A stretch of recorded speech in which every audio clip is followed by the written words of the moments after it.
Hello and welcome to another Daily KHL update. Tonight we got 6 games, lots of great goals, lots of drama, lots of everything really. So sit back, relax and enjoy. SKA goes up against Medveshchak. Home opener for SKA, and Ilya Kovalchuk is not going to be a part of it. He's reported to feel slightly off after the road trip. Dmitry Kalinin will be SKA's captain tonight. And it's going to be none other than Kalinin to give us our first goal of the game with this blast on a power play. That's his second of the year and he gives SKA an early lead. Evgeny Ryasinski and Patrick Torothin with the assists. Second period now, Maxim Chudinov gets a minor penalty here and a 10-minute misconduct on top of that. Yeesh, I'm not so sure about this call.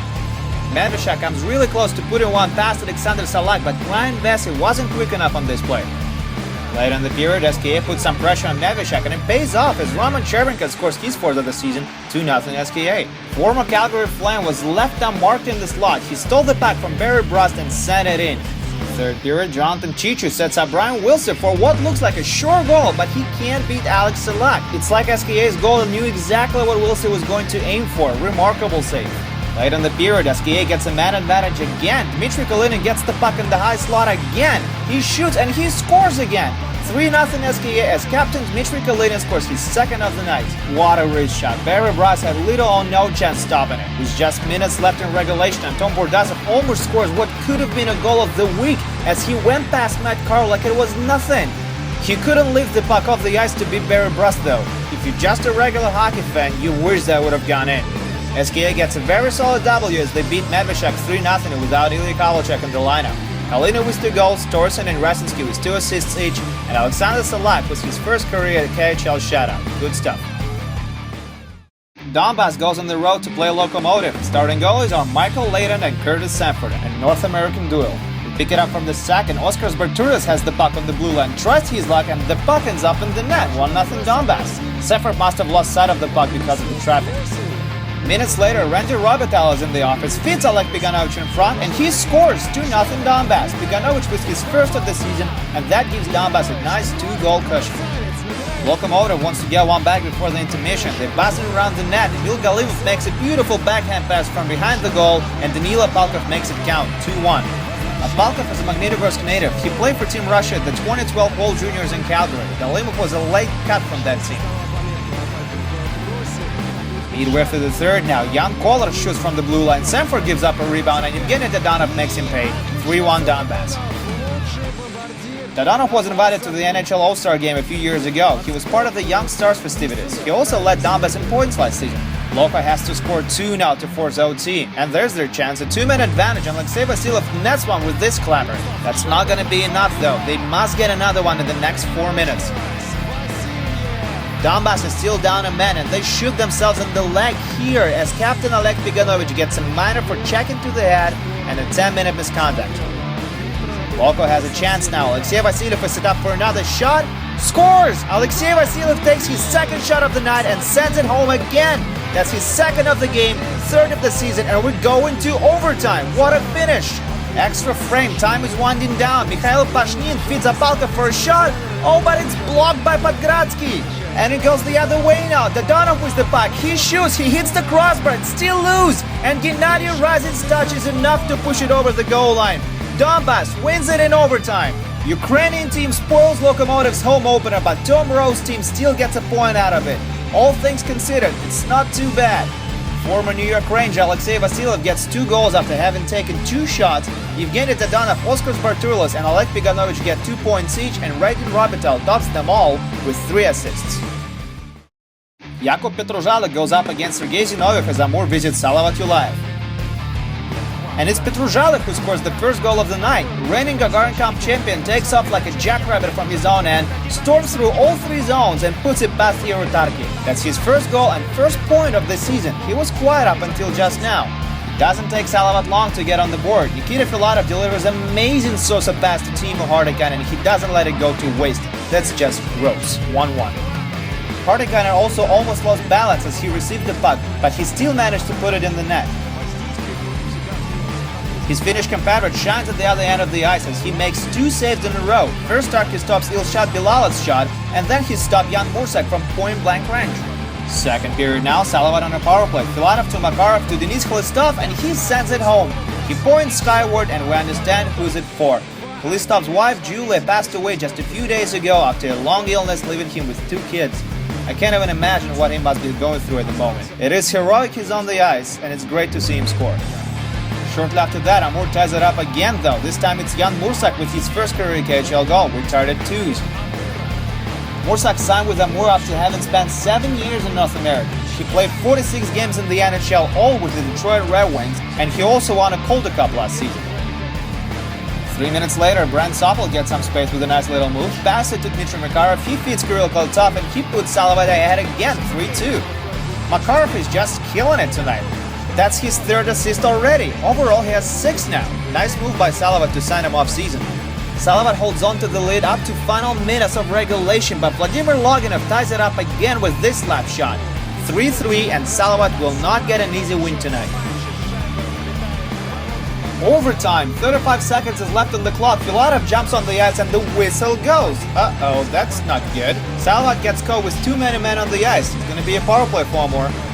Loginov has the puck, dishes it to Petruzhalek, he lets it rip and he scores with his 2nd of the night. Jakub Petruzhalek brings Amur the first win of the season. Salavat couldn't hold on to their lead with just 90 seconds to go in the 3rd, and then they allowed a power play goal with just 10 seconds left in overtime. Heartbreaking finish for Salavat fans. The home opener is spoiled, but Salavat still walks away with a point. Not exactly what they were hoping for, but that's how it's gonna be. Metallurg meets Metallurg. Magnitogorsk versus Novokuznetsk. It's the battle of Metallurgs. First period, Justin Hodgman storms to the net, he's hooked and the ref is given a penalty shot. Hodgman skates in, fakes a shot, backhand, and that's just too easy for Niko Hovinen. You gotta do better than that to get past him. No scoring after 20, but hey, free t-shirts. Moving on to the 2nd, and Magnitogorsk gets on the board. Dmitry Kizyanov puts it in from the slot as Sergei Mazakin gets the assist. Magnitogorsk had a few great scoring chances in the first, and they finally get rewarded with the goal. Late in the period, Justin Hodgman picks up the puck behind his own net, and look at him go. He burns 2 opponents, and then he digs around the other 2. He's finally stopped by Niko Hovinen. What a shift by Hodgman. And he's got more to offer, trust me. With just a few seconds left in the period, Milan Gulas blasts one from the high slot, and that goes in, 2-0 Magnitka. Gulas scored 55 points in 44 games with Plzeň in Czech Republic before signing with Magnitka on a trade deadline. Midway through the 3rd now, Kuzin's on the power play, Yegor Martynov gets the puck, he goes for a shot and he scores! That would be number 2 for the Rocket this season, and that gives Kuzna some hope. Kuzna is looking for a spark, and Tuukka Mantula delivers a huge hit on Milan Gulas. Maybe that can turn things around for Novokuznetsk. 4-on-4 hockey now. Hodgman steals the puck, skates in, shoots, Hovinen saves. Hodgman may as well give up, but he doesn't. He steals the puck from mid-air now. He shoots it again. And Hovinen denies him once again. Is this ever gonna stop? Hodgman gets the puck behind the net. He's gonna curve in for another shot. That's gonna be his 3rd in 20 seconds. And he stopped again. No way, this isn't happening. Hodgman grabs the puck again. He goes for a backhand. Another save. What is Kuzin's defense even doing out there? They got away with it, but not for long. Just over 3 minutes left on the clock in the 3rd. Mazakin winds up, he shoots, he scores. That's how you do it. 3-1. Sergei Mazakin gets his 2nd goal of the season and 2nd point of the night to put an end to it. Magnitka holds on to that lead and wins the home opener. Sergei Mazakin is obviously the first star of the game, but how about Justin Hodgman?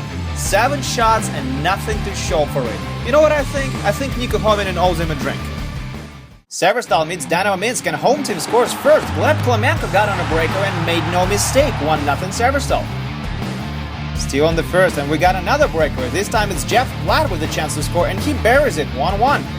What a great feat by Oleg Doroshko. He connected with Platt on a 2-line pass. This is just awesome. 2 minutes later, Severstal has a 2-man advantage. They're moving the puck around. Pavel Buchnevich gets it in the slot, scrambles for it, and scores. He's put Severstal ahead again with his 1st of the season. Buchnevich was selected in the 3rd round this past summer by the New York Rangers. That was way lower than he expected. This season he's supposed to be one of the leaders for Severstal. 2nd period now, and here's something pretty for your eyes. Vladimir Antipov skates around 3 guys, goes behind the net, feeds Buchnevich for a shot, and he adds another power play marker to his column. 3-1 Severstal.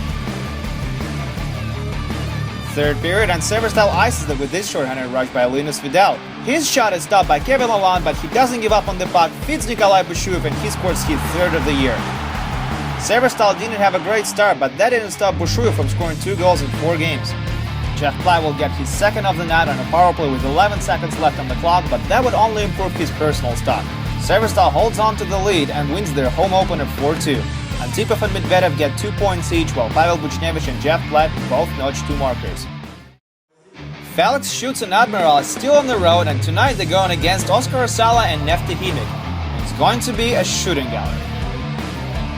Neftahimik gets on the board first as a former Philadelphia Flyer Denis Stalpeka scores his first of the season, first as a Neftahimik forward too. Just 20 seconds later, Matt scramble at the other end of the ice, and Nicholas Bergfors sends one in, 1-1. Second period now, Alex Kuznetsov fits Sergei Barbashev in the slot, and he makes it 2-1 with his first of the season. But just 3 minutes later, Bergfors gets the puck in the slot, and he scores another one that's going to be his second of the night, and it's 3-1 Admiral. Neftahimik gets back in the game before the intermission. First, Branko Radivojevich has his second of the year to make it 3-2. And just moments later, Yegor Milovzorov finishes a neat 2-on-1 play from Petr Kokol's assist. We're tied at 3s now. This one is far from over though.